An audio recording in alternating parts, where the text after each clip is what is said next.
So, no. She's an idiot.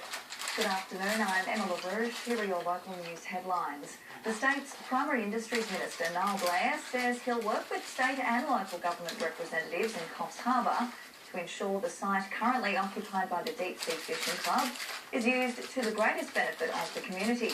The club will go into liquidation after a meeting with its administrators on Sunday.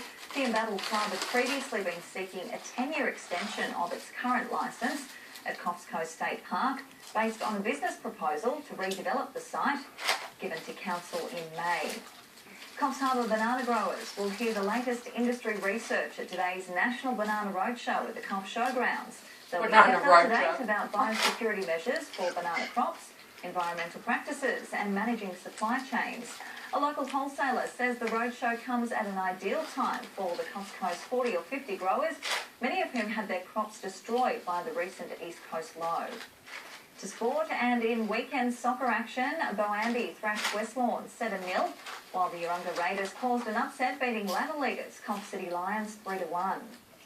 Checking the weather, and on the satellite, areas of thick cloud along with a cold front is bringing showers to Victoria, Tasmania and inland Queensland, while storms are forming across New South Wales. To the national map, showers and 19 in Brisbane. A wet day also in Sydney, rain for Melbourne and Hobart, cloudy over in Perth. Closer to home, showers for the Gold Coast, a wet day in Lismore, Coffs and Port Macquarie. Elsewhere, chance of thunderstorms in Tamworth, Mulberry and Armidale, rain in Newcastle today. And the 4-day outlook for Coffs Harbour becoming mostly fine for the next couple of days, tops of 18 and 22, then showers about both Friday and Saturday.